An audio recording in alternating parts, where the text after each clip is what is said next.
Former United Nations Rights Chief Mary Robinson has been accused of supporting the Emirate of Dubai version of events over a princess who was feared missing. Mrs. Robinson, who recently met Sheikha Latifa, daughter of a Dubai ruler, said she was a troubled young woman. She told the BBC the princess regretted making a video in which she alleged confinement and torture. Rob Sterling, head of the rights group detained in Dubai, said questions remained about the princess' welfare. Anyone familiar with Princess Latifa's story, who listened to the BBC radio interview today with Mary Robinson, will be astonished at the extent to which Mrs. Robinson appeared to be reciting almost verbatim from Dubai's script. She said, "What we heard today was Mary Robinson essentially reciting for BBC radio listeners the content of the statement issued by the Dubai ruler's court." She added, "This meeting in no way satisfies me that Sheikha Latifa, is free from the abuse that she told me she had suffered for years." Sheikha Latifa, the daughter of the Emirates ruler, Sheikh Mohammed bin Rashid Al Maktoum, is said to have tried to flee abroad in March in order to live a freer life. But campaigners say the luxury yacht she was fleeing on was intercepted off India, and she was forcibly returned to Dubai, one of the United Arab Emirates, UAE. A video emerged in which the princess said she and her family did not have freedom of choice in their lives. She also alleged she had been in prisons for 3 years and tortured on her return. The UAE denied the reports and said Sheikha Latifa had been living at home with her family, but when the princess was not heard of for months, international human rights groups asked the authorities to probe her safety.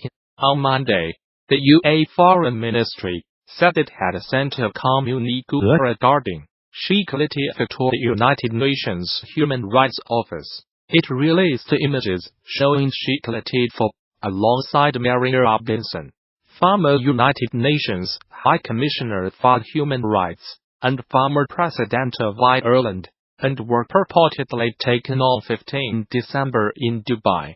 Mrs. Robinson told BBC Radio 4's Today program that she had been invited by Princess Haya, wife of Dubai ruler, to help with the family dilemma. The dilemma was that Latifa is vulnerable. She's troubled. She made a video that she now regrets, and she planned an escape, or what was part of a plan of escape.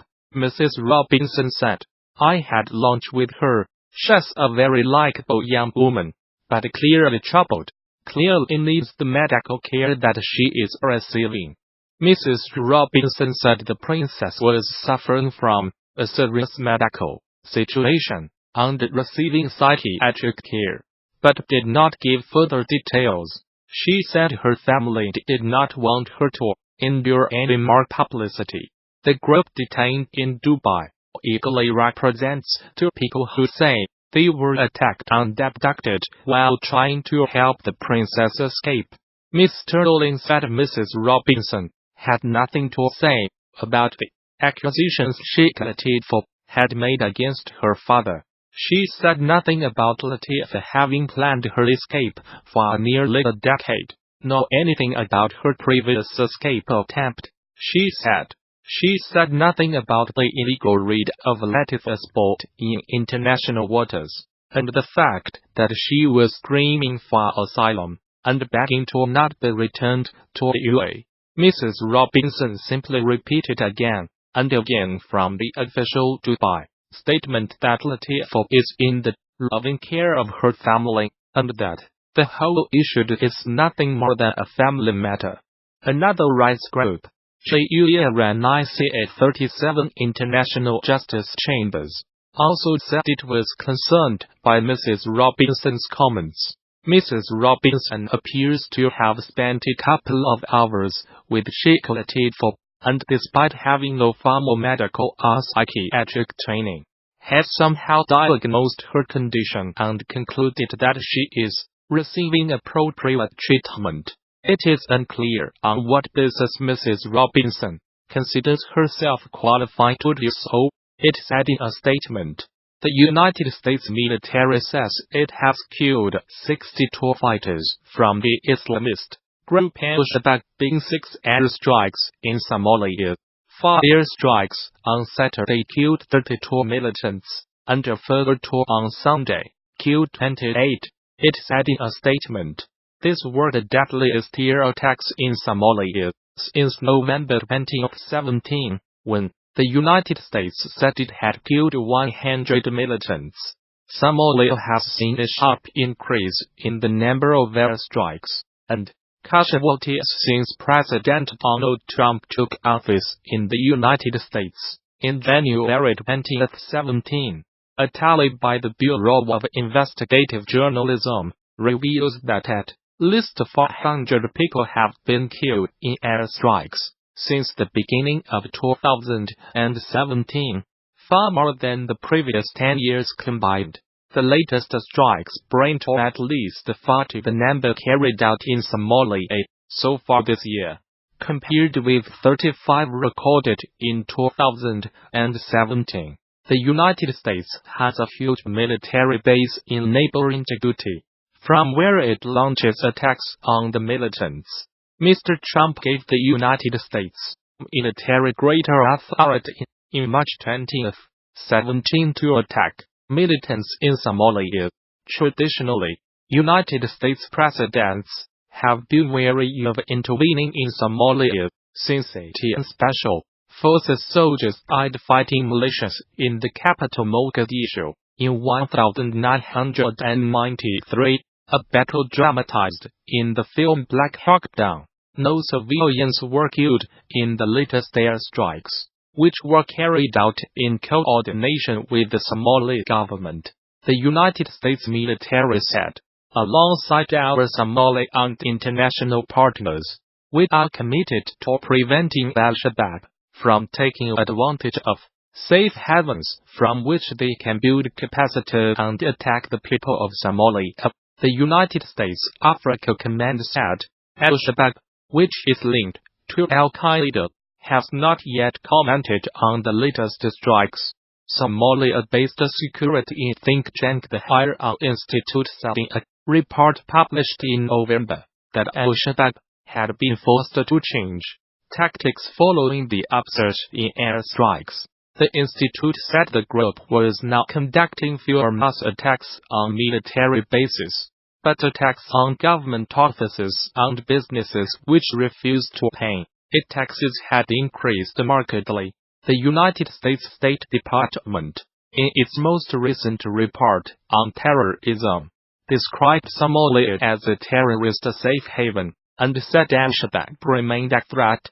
Despite suffering setbacks, the group retained control over large parts of the country and the ability to carry out high-profile attacks using suicide bombers, explosive devices, mortars, and small arms. The report added, a popular tourist attraction has become the latest Chinese company to show solidarity with Huawei's chief finance officer, Meng Wanzhou, who was arrested in Canada on 1 December.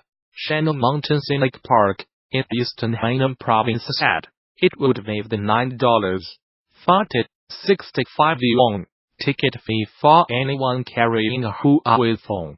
Ms. Mann, who was given bail in Canada, faces extradition to the United States on charges of breaking Iran sanctions. Her case has upped tensions with China. Use Huawei phones. Shoot grand photos on the mountain. A notice on the Shannon Park's social media account said, "We wish friends around the world who support Huawei's success and bliss." The offer would last until 29 December, the South China Morning Post reported. But it was met with some criticism among China's social media users, who claimed it was discriminatory. Huawei phone owners are being offered other enticements too. They can get a 20% discount at a border in Beijing.